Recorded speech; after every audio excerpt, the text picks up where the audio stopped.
subscribers, this is Ryan Nickel and another episode of A Day in the Life of a Real Estate Investor with Bootstrap, REI. Alright, I'm driving down to Sacramento and look at this beautiful sky. We're going to get some rain here later, but it's beautiful. I love where I live, man. This is so gorgeous. These kind of clouds just make me happy. Alright, so this literally happened just last night.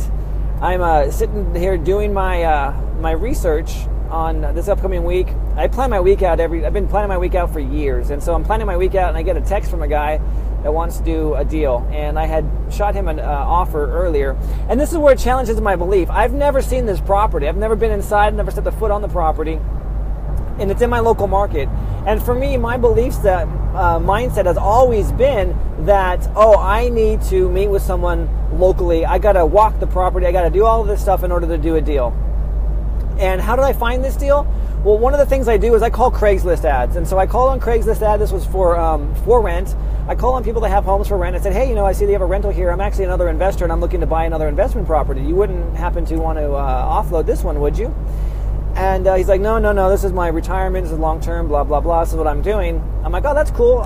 So then I switch it on them. I'm like, oh, great. Hey, I'm always finding off-market properties. Are you looking to, buy?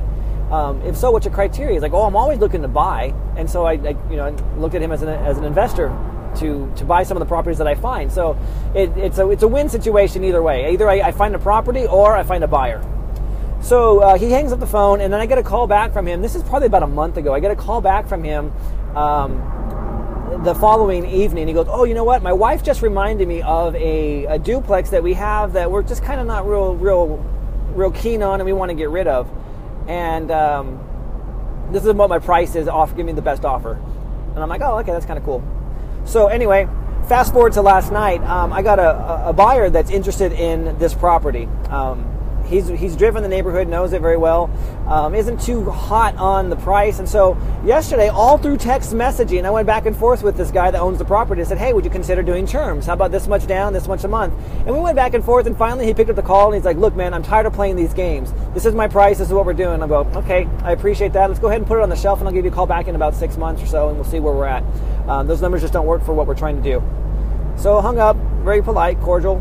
He calls me back in about 15 minutes. Okay, take it off the shelf. This is what we'll do. We'll meet you at where you want to be. And it still wasn't as favorable as we wanted. We're going to put about so a little bit of numbers on this thing. It's a duplex. It's a 1-1, so it's 1 bedroom, 1 bath, and they're both rented out for about $625. He believes that we could get easily $700. I think maybe $650 is probably where in the neighborhood. It's probably it's probably right about market. I don't know the condition of the inside of it, but he's selling the whole thing for, he wanted $150, and we're going to put $65,000 down, but he's like, fine, that's fine, yeah, $65,000 down,